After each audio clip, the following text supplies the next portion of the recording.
Quelles sont les sources de la honte de son travail et quel est le coût de l'excellence? C'est à ces questions et bien d'autres auxquelles nous allons répondre aujourd'hui avec Vincent de Goljac, sociologue et professeur émérite à l'Université de Paris.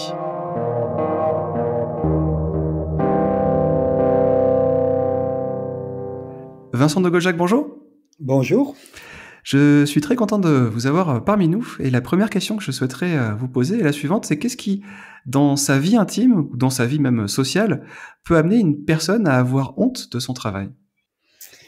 On sait qu'aujourd'hui, le travail est un élément fondateur de l'identité, de l'estime de soi, de la reconnaissance sociale, de son statut, de la place dans la société. Autant d'éléments qui peuvent être facteurs de honte et ou de fierté. Et lorsqu'on décline son identité, il est fréquent de commencer par son métier, surtout si ce métier est socialement valorisé. Je suis médecin, avocat, ingénieur. C'est plus prestigieux que de dire je suis employé, ouvrier ou paysan. Donc l'appartenance à une catégorie socio-professionnelle, comme disent les sociologues, est un des premiers marqueurs de la place de chacun dans la société, mais aussi de sa place dans la hiérarchie sociale. Et c'est pas un hasard si l'on parlait encore il y a quelques années de classe supérieure pour les uns ou de classe inférieure pour les autres, hein, ou des gens d'en haut et des gens d'en bas. Maintenant, je dirais, les gens sont plus précautionneux par rapport à ça parce qu'ils ont compris que c'était facteur d'invalidation pour certains, de valorisation pour d'autres, et donc ça nous interroge. Mais pour répondre à votre question, il faudrait peut-être faire un détour historique. Dans l'Antiquité, le travail était réservé aux esclaves et aux femmes.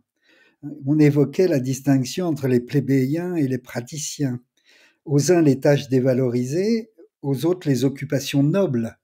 Et donc, s'occuper des affaires publiques était noble, travailler était une honte. On retrouve cette distinction au Moyen Âge entre les seigneurs et les serfs. Alors ça va changer dans l'évolution. On va vite passer, mais avec les révolutions va apparaître dans le XVIIe siècle, peut-être avant, les bourgeois qui occupent des positions intermédiaires entre la noblesse et les paysans. Et avec la révolution industrielle, ceux-ci vont devenir une classe dominante. Si on reprend Marx, c'est les propriétaires des moyens de production. Et donc l'argent gagné et le capital possédé deviennent des marqueurs essentiels de l'identité sociale. Et donc chacune de ces classes sociales avait des raisons d'avoir honte ou d'être fière. Les paysans retrouvent de la fierté dans leur production, cultiver une bonne terre, des beaux fruits, des légumes, du blé, etc. Donc la qualité de la production est encore d'ailleurs une source de fierté et de reconnaissance.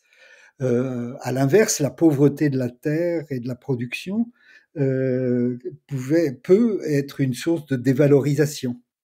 Pour la bourgeoisie, ce qui a été mis en avant et qui aujourd'hui est quand même très très important, c'est la fortune, l'utilité sociale de ce que l'on fait, qui sont des éléments déterminants de reconnaissance et de valorisation. Dis-moi ce que tu gagnes, je te dirai qui tu es. Et pendant longtemps, l'aristocratie, même après la Révolution d'ailleurs, méprisait les bourgeois parce qu'ils méprisaient justement le travail, ils méprisaient le fait que ce soit gagner de l'argent qui donne la valeur aux individus. Et ils fondaient la reconnaissance sur l'ancienneté, les quartiers de noblesse, sur l'honneur. Vous vous souvenez de cette célèbre réplique de Cyrano de Bergerac: moi, c'est moralement que j'ai mes élégances. Et donc, on voit là que combien ces trois facteurs de honte ou de fierté dans ce que l'on fait, dans ce que l'on possède et dans ce que l'on est, sont des éléments tout à fait essentiels pour comprendre là où le travail fait honte et là où il est source de gratification et de fierté. Alors, juste pour terminer sur ce premier point, là, le capitalisme industriel a conduit à une nouvelle classe sociale, la classe ouvrière. On parlait des damnés de la terre, et Marx et Engels ont proposé à cette classe un moyen de retrouver de la dignité et de la fierté dans la lutte, dans le combat. Et donc, cette idée que la lutte des classes était le moteur de l'histoire et que les ouvriers allaient pouvoir changer la société et retrouver leur fierté et leur dignité dans la lutte pour renverser l'ordre social. Alors, j'ai une hypothèse là, je suis pas le seul d'ailleurs, que aujourd'hui, à l'ère hyper moderne, la lutte des places a remplacé la lutte des classes. Chaque individu est interpellé pour faire, trouver, créer sa place dans la société. Hein, on est dans une société où on célèbre les winners et on méprise les losers. Et la honte est du côté des perdants et la fierté du côté des gagnants. Les perdants sont définis par une identité négative, sans emploi, sans domicile, sans papier, sans revenu. Et les gagnants sont considérés comme entreprenants, performants, excellents, et méritants. Ils mériteraient leur place parce qu'ils sont performants. C'est donc normal qu'ils soient bien payés. Et donc, ça nous pose toute une question autour de la signification de la valeur dans notre société, hein, que ce soit la valeur au niveau, en termes financiers, économiques, ou la valeur de chaque individu qui va se mesurer effectivement, principalement en termes financiers. Dans le début de votre réponse, vous avez expliqué qu'aujourd'hui, on a tendance à décliner son identité par la présentation de ce que l'on fait, ou par la présentation de son travail. Ce qui m'amène, moi, deux questions. Est-ce que ça a toujours été ainsi? Et au-delà de ça, si on se définit par son travail, est-ce que avoir honte de son travail, c'est aussi avoir honte de soi? La honte s'installe au croisement, en fait, du psychique et du social, de l'objectif et du subjectif. Et donc, la honte de soi est un processus d'intériorisation d'une image négative qui fait qu'on a le sentiment de « je suis nul, je ne vaux rien ». Et donc, elle conduit l'individu à se sentir responsable de sa situation. On le voit dans cette expression du passage à être pauvre, qui est une condition objective, et à être un pauvre type, c'est-à-dire une désignation stigmatisante, hein, d'une situation subjective. Et donc le lien là entre l'objectivité et la subjectivité, entre ce que l'on fait et ce que l'on est, sont tout à fait essentiels. Hannah Arendt, hein, distinguait l'homo faber et l'animal laborans. L'homo faber, c'est l'être humain qui engage sa personnalité, ses intelligences, y compris son expérience corporelle et sensible, dans la fabrication d'une œuvre. Et l'animal laborans, qui est occupé à trimer comme le ferait une bête à partir de répétitions mécaniques des mêmes gestes. Et donc le premier trouve l'estime de soi et la reconnaissance sociale dans ce qu'il fait.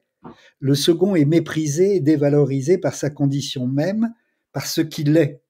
Et donc les raisons objectives, hein, d'avoir honte sont liées à des conditions de travail dégradantes, mal rémunérées, invalidantes, là où les personnes sont confrontées à des violences humiliantes. Sartre dit « la honte naît sous le regard d'autrui ». Et pas de honte sans violence humiliante, c'est le regard de l'autre qui engendre la stigmatisation, la dévalorisation, le sentiment d'humiliation, hein, de ce sentiment d'être traité comme un objet, hein, comme un torchon, disent certains aussi, comme un instrument, de ne pas être considéré comme un sujet, comme un être humain digne de considération, comme un semblable. Et l'esclavage était la situation la plus extrême dans ce domaine. Il y a un collègue que vous connaissez sans doute, David Graeber, qui a écrit un ouvrage en 2018 sur les bullshit jobs, les emplois de merde, les emplois à la con, hein, des emplois plus ou moins inutiles, totalement vides de sens, là où celui qui l'exerce a le sentiment de perdre sa dignité, la considération des autres et de lui-même. Et vous avez évoqué plusieurs choses, notamment les raisons objectives d'avoir honte, le regard de l'autre. Mais ce qui m'intéresserait aussi de savoir, c'est quelles sont les conséquences, on va dire, de cette honte-là et de ce regard que pose l'autre sur nous. La honte, les conséquences sont vraiment sont difficiles souvent à remarquer parce que le premier mécanisme de défense face à la honte, c'est le repli sur soi. Mmh. C'est une colère intérieure contre soi, hein, et donc on se, on a tendance à s'enfermer, hein, dans le silence, dans le secret. Euh, pour vous dire jusqu'où ça peut aller, j'ai fait des groupes avec des chômeurs, par exemple. Et dans ce groupe, il y avait une personne qui avait arrêté de sortir de chez elle depuis 1 an et demi. Et elle disait, j'ai tellement honte et je ressortirai de chez moi quand j'aurai retrouvé du travail parce que je veux pas me présenter devant mes enfants et devant les autres sans travail. Et au point qu'il était devenu aphasique, c'est-à-dire qu'il parlait plus à personne.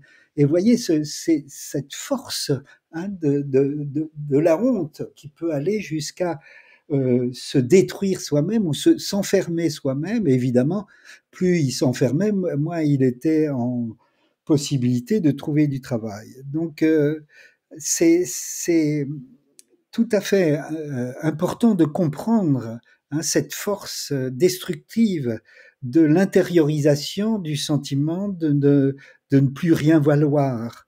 La destruction de l'amour-propre, on pourrait presque évoquer un amour sale, hein, par opposition à l'amour-propre, mais le terme sans doute le plus pertinent, c'est la haine de soi, la haine d'une partie de soi. Et donc l'individu est alors divisé de l'intérieur entre une partie qu'il rejette pour préserver une autre qu'il valorise, ce que les psychologues appellent un clivage, où Manoni parlait d'une rupture d'identification au niveau du moi. Et Mmh. donc cette violence intérieure peut exploser à tout moment. On le constate à propos, par exemple, d'une réaction défensive assez courante, hein, par rapport à la honte, c'est l'alcoolisme. Plus j'ai honte, plus je bois, plus j'ai honte. Et c'est un cycle infernal, hein, qui enferme l'individu dans, euh, dans une spirale, hein, d'autodévalorisation et d'autodestruction. Et la honte peut aussi conduire, et conduit souvent, à sombrer dans la dépression, parce que quand le moi ne répond plus aux exigences de l'idéal du moi, comme disent les psychanalystes, ce qui est fréquent dans un univers du travail qui prône l'excellence, l'exigence du toujours plus, la performance.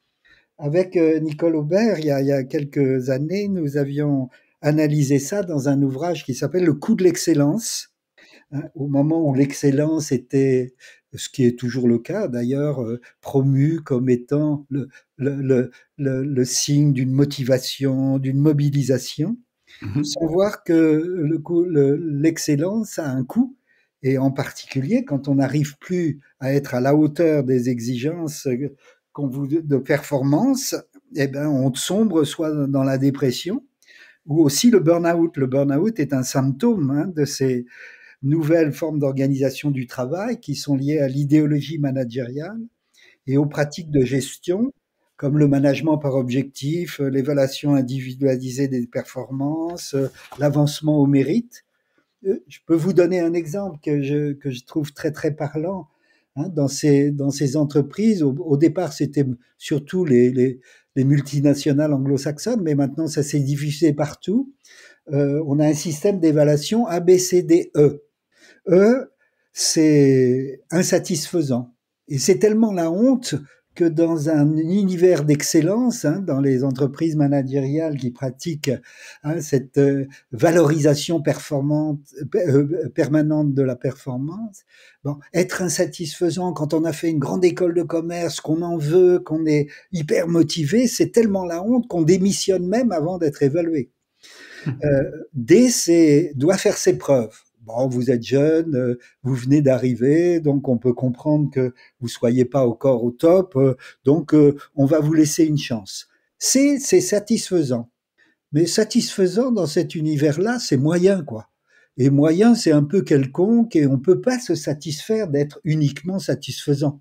C'est pas satisfaisant d'être satisfaisant. C'est assez paradoxal. B, c'est above expectation, au-delà des attentes. Et voilà, c'est ça qu'on vous demande. On vous demande de faire 100, et en fait, on attend de vous que vous fassiez 110 ou 120. Et A, c'est clearly outstanding, c'est-à-dire, c'est là, vous êtes hors du commun, Et là, on va vous féliciter. C'est le club des 100%, par exemple, hein, pour les commerciaux dans des grandes entreprises, où on les emmène faire des week-ends aux Seychelles, à l'autre bout du monde, pour fêter l'excellence et la performance. Alors, pourquoi ce mode de fonctionnement? Il a plusieurs conséquences. La première, c'est l'exigence du toujours plus et que l'excellence mène immanquablement à l'échec. Parce que vous avez fait 100, mais vous faites 110 pour être reconnu. Ben, l'année prochaine, vous n'allez pas régresser, donc le 110 va devenir 100. Et puis l'année d'après, hein, vous faites, c'est plus 110, c'est 120, etc. C'est-à-dire, c'est ça, cette espèce de spirale, hein, de l'excellence et de la performance qui fait que immanquablement à un moment donné, vous pourrez plus remplir vos objectifs parce que ils sont tellement élevés que même si vous vous défoncez, bah, vous n'y arrivez plus. Et on voit beaucoup de gens qui ont été excellents, qui à un moment donné s'effondrent et au lieu de s'en prendre au système qui les met en difficulté, ils s'en prennent à eux-mêmes en disant, en intériorisant que vraiment ils sont plus performants. Et, quelque part, j'en ai interviewé beaucoup qui disaient ben, l'entreprise a raison de me licencier puisque je ne suis plus performant. Vous voyez jusqu'où ça peut mener. Et le deuxième paradoxe, si vous voulez, c'est clearly outstanding, clairement hors du commun. Donc, si l'objectif dans notre société, hein, pour être excellent, c'est que tout le monde soit hors du commun, que devient le monde commun? C'est-à-dire que c'est un décalage structurel entre le nombre d'emplois que l'économie produit et le nombre de personnes actives en âge d'occuper ces emplois. C'est donc un problème essentiellement économique. Mais dans les messages, hein, qui se sont mis en place quelque part, il n'y a qu'à traverser la rue pour trouver un emploi, etc., on renvoie au chômeur la responsabilité de son chômage. Et donc, il est complètement culpabilisé et il est en permanence renvoyé à une image négative de lui qui fait que il se sent responsable, hein, du chômage parce qu'il n'est pas bon, parce qu'il est trop formé, pas assez formé, parce qu'il est trop vieux, parce qu'il est un homme alors qu'on voulait une femme alors qu'on voulait un homme, etc. Et donc, quelque part, il intériorise, hein, cette image négative que s'il y a du chômage, c'est sa responsabilité. Et donc là, on déplace, hein, un phénomène qui doit être traité dans le registre économique et on le traite dans le registre psychologique. Vous évoquiez en début de réponse à ma question sur les conséquences de la honte, le fait qu'on puisse rentrer dans une sorte de spirale d'autodestruction. Et comment on peut justement casser cette spirale-là? Comment on peut sortir de la honte de son travail? Voilà, ça c'est vraiment une bonne question parce que on peut en sortir au niveau psychologique, quand on a des symptômes de dépression, de burn-out, d'épuisement professionnel, etc. Donc d'aller voir son psy et son médecin, et c'est d'ailleurs généralement ce qu'on vous renvoie. Bah tu vas pas bien, hein, donc il faut que tu te soignes. Donc ça c'est un premier comment dire, c'est nécessaire. Hein, quand on va pas bien d'avoir de l'aide, et quand on fait un burn-out ou quand on est vraiment, hein, dans la malade du travail, d'aller se soigner. Mais en même temps, le piège, c'est effectivement qu'on renvoie la responsabilité uniquement à l'individu et que sur le traitement, on le renvoie uniquement à la personne et non pas au système. Alors, je vais faire un peu de sociologie des organisations parce que il y a longtemps que je travaille, hein, pour montrer le premier ouvrage, L'emprise de l'organisation, c'était sur IBM, où on avait montré avec Max Pagès et Michel Bonetti comment les entreprises hypermodernes développaient une forme de pouvoir en rupture avec le pouvoir disciplinaire. Hein, le pouvoir disciplinaire, bien analysé par Michel Foucault, c'était une des caractéristiques de ces organisations du monde industriel, de l'usine, de l'OST, un pouvoir fondé sur l'obéissance au chef, au patron, au contremaître, sur le respect de la hiérarchie, sur le respect des normes, sur, et on voit que le pouvoir que j'ai appelé avec Nicole le pouvoir managinaire, il est plus fondé sur l'adhésion, l'investissement psychique, ce qu'on a développé sur un contrat narcissique, c'est-à-dire jouer gagnant-gagnant, assimiler sa réussite personnelle à la réussite de l'entreprise, hein, et la valorisation des contributions des performants, de ceux qui sont en permanence hyper motivés et qui se défoncent au travail, et de l'exclusion de ceux qui sont les losers, qui sont pas intéressés aux résultats de l'entreprise, etc. Donc si vous réussissez, hein, parce que vous apportez une contribution significative à la réussite de l'entreprise, vous aurez des primes, des promotions, du succès, ce qui renforce votre motivation à vous défoncer encore plus pour remplir vos objectifs. Comme disait un manager, vous êtes condamné à réussir. Et donc dans ce moment-là, les individus ont le sentiment d'être dans la toute-puissance, dans la création, dans la progression. Ils vont bien, apparemment. Si je dis apparemment, c'est qu'à l'intérieur d'eux, il y a cette espèce de petite musique disant mais quel sens ça de se défoncer pour ça, j'ai sacrifié ma vie familiale ou amoureuse ou sociale pour ma carrière, etc. Mais en même temps, tant que ça marche, l'individu se sent valorisé. Mais le problème, c'est que ce que j'expliquais tout à l'heure, l'exigence du toujours plus mène immanquablement à l'échec.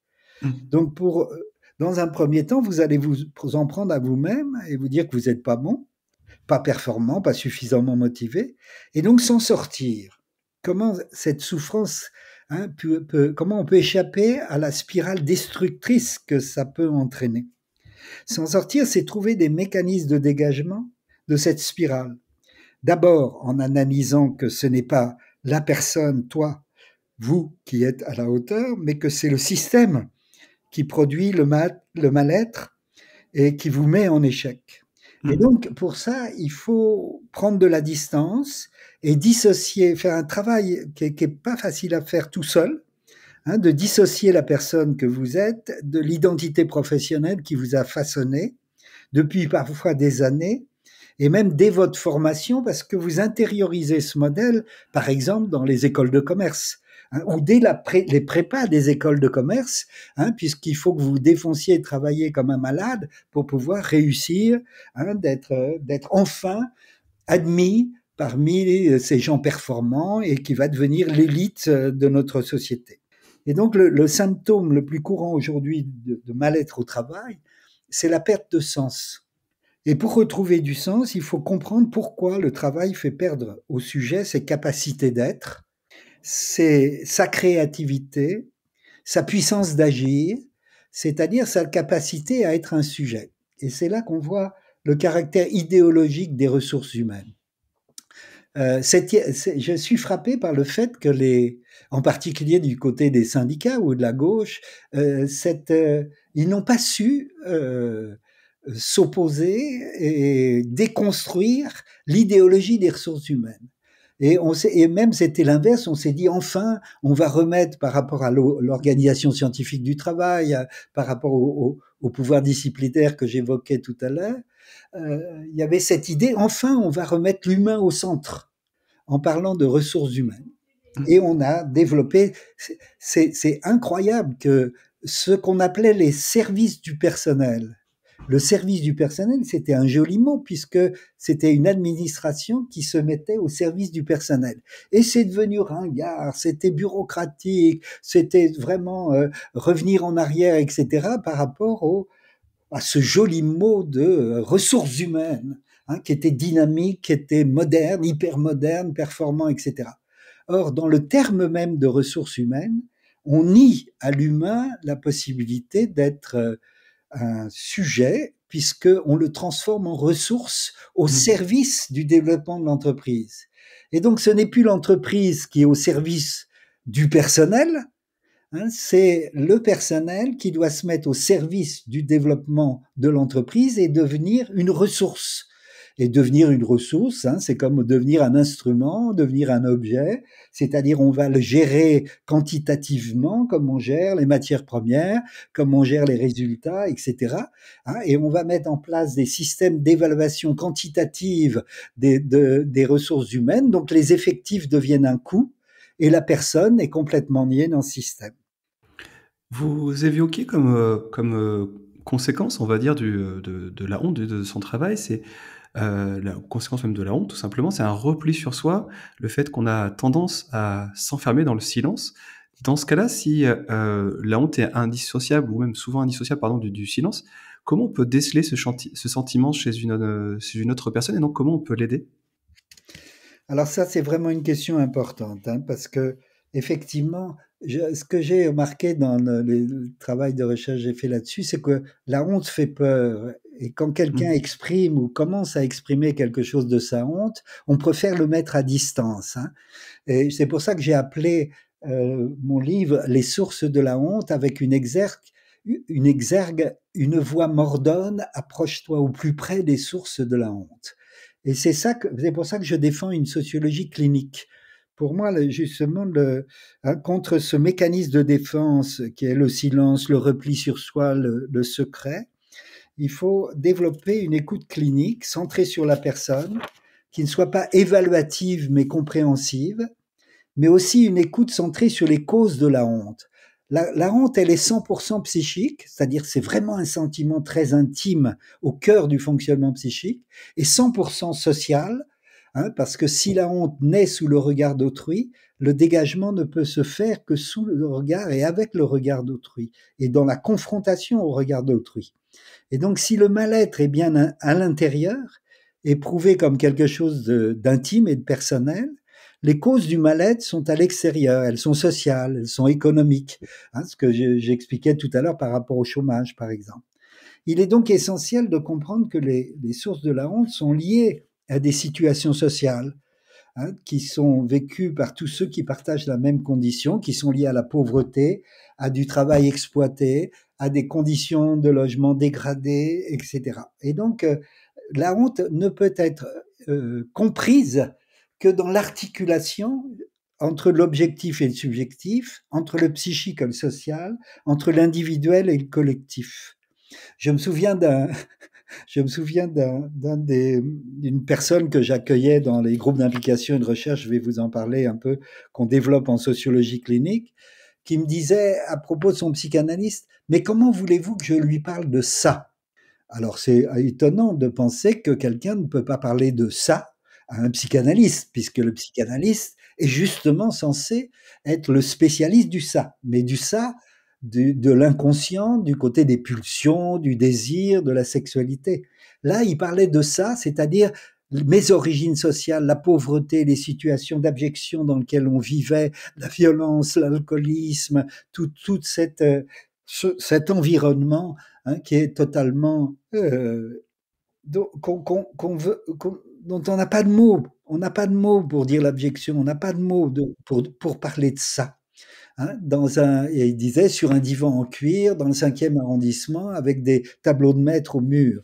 Et donc, ça, c'est une question sur laquelle je suis très sensible, que les psychothérapeutes, les coachs, les psychanalystes, les psychiatres, etc., prennent conscience que par rapport à cette question de la honte, il est tout à fait essentiel de faire cette articulation entre le sentiment intérieur le plus intime, éprouvé dans la profondeur, hein, de la subjectivité, et les causes sociales qui produisent cet sentiment de dévalorisation, d'invalidation de soi.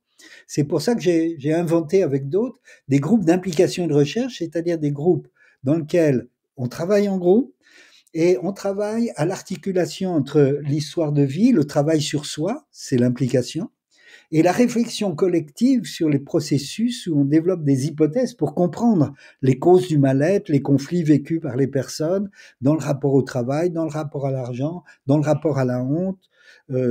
Ça, je vous donnerai les coordonnées de ce qu'on fait à Risque Formation. Risque, c'est le réseau international de sociologie clinique, pour développer des espaces intermédiaires entre l'espace thérapeutique, qui est tout à fait nécessaire pour beaucoup de gens, et je dirais l'espace collectif de l'action collective, que ce soit syndicale, politique, citoyenne ou autre. Et c'est pour moi une question d'autant plus importante que je pense que par rapport au mal-être au travail et à la dévalorisation vécue par beaucoup de travailleurs et cette perte de sens, le rôle des syndicats est très important.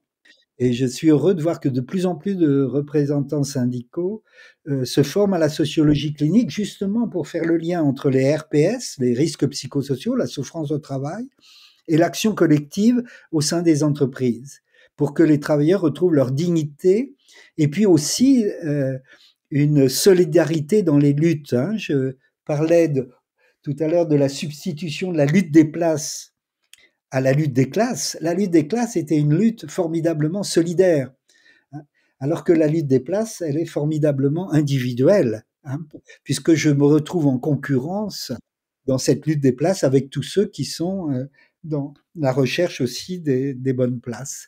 Mmh. C'est pour terminer sur votre question, hein, comment retrouver, comment aider les personnes à ne pas s'enfermer dans le sentiment de honte.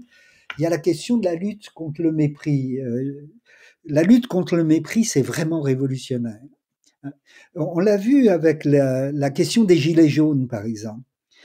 C'est une illustration de ces mouvements sociaux, hein, de ceux qui se sentent exclus, mal considérés, ceux qui ont le sentiment de ne plus avoir de place.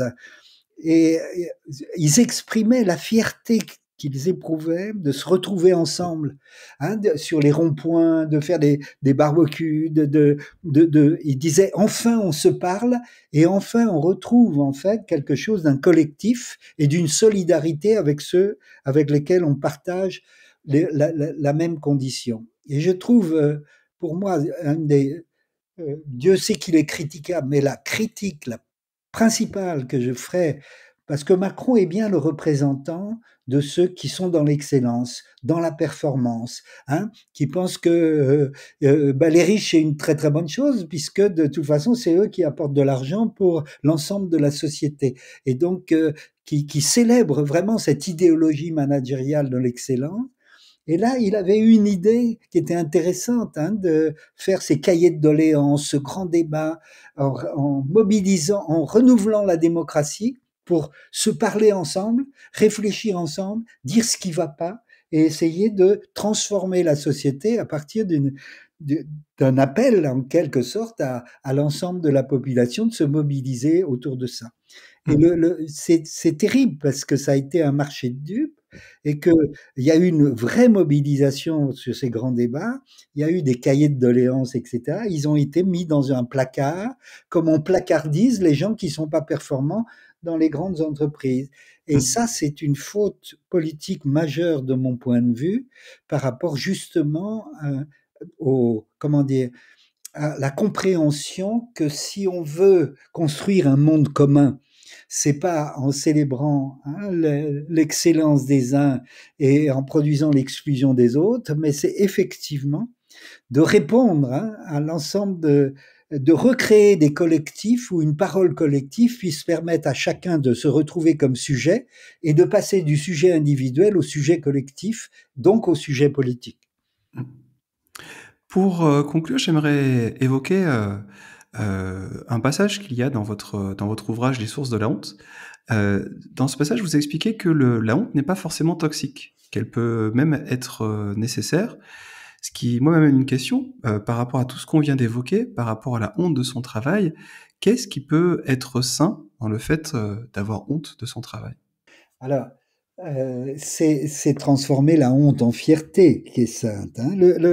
La honte peut être un aiguillon. C'est un aiguillon parce que j'ai tellement honte de moi que je supporte pas une partie de moi-même qui me fait honte et donc j'ai je me protège aussi, je protège cet idéal que j'ai toujours, hein, d'être revalorisé, d'être meilleur, d'avoir de meilleurs résultats, etc. Donc l'ambition est un contrepoison, hein, par rapport à la honte.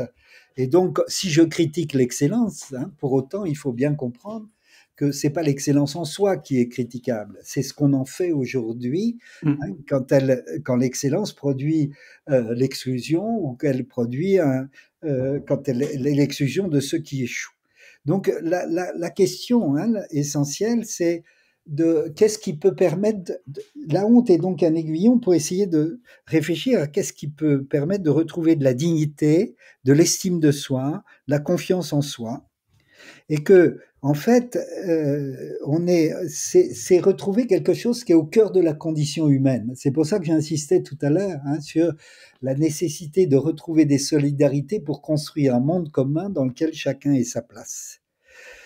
Donc c'est là où il y a un lien entre retrouver le sujet en soi qui va se mobiliser pour essayer de sortir d'une condition inférieure, d'une condition qui le met en difficulté, et le sujet collectif, qui sont le fait qu'on a honte, et c'est là où la honte est un fondement du lien social. On a honte quand des gens sont maltraités.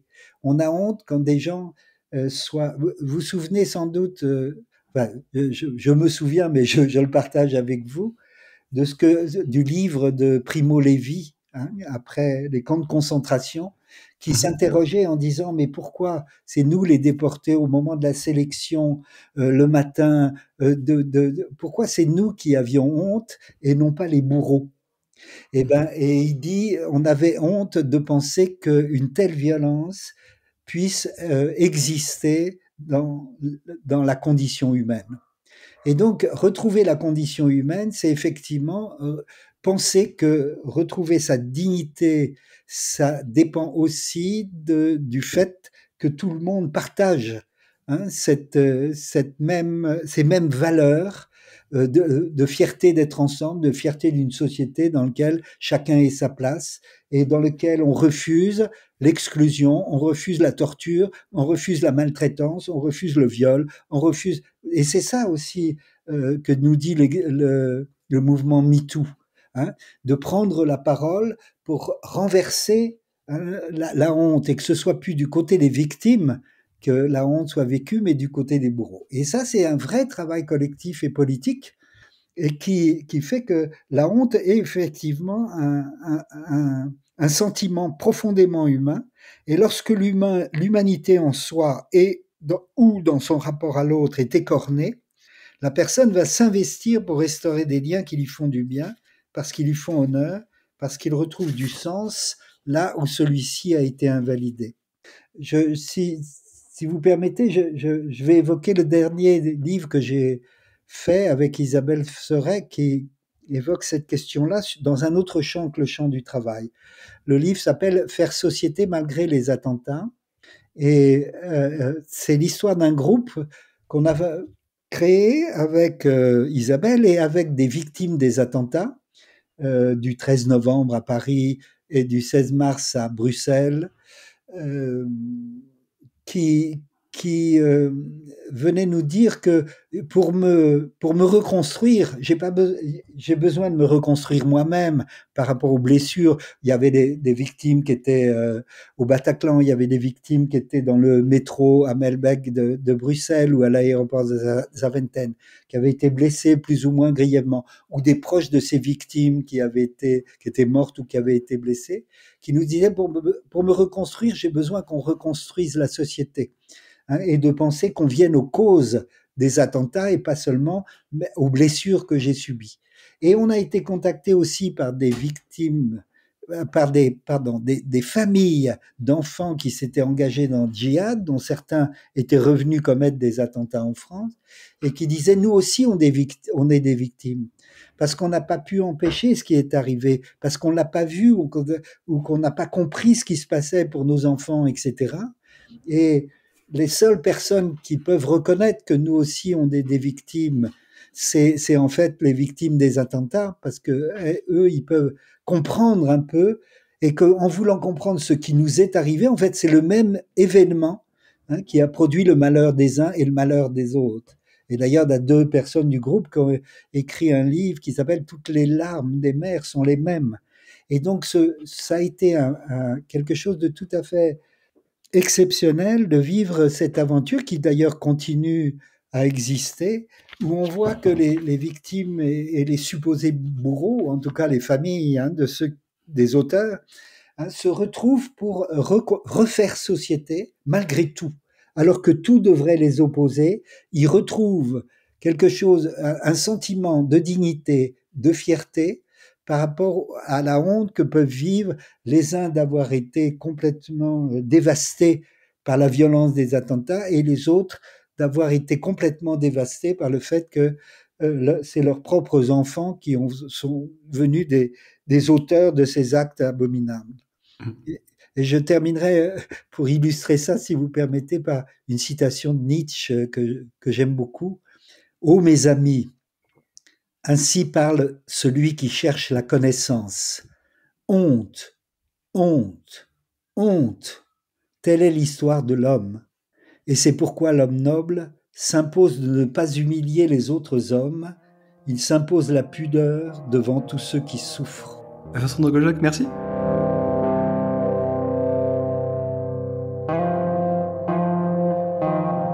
C'est ainsi que se termine notre épisode consacré à la honte de son travail. J'en profite pour remercier Vincent de Goljac pour sa présence évidemment, et je vous invite à lire ses ouvrages, parmi lesquels Faire société, malgré les attentats, paru aux éditions RS en 2024, ou encore Les sources de la honte, paru en 2011 au Seuil dans la collection .sc.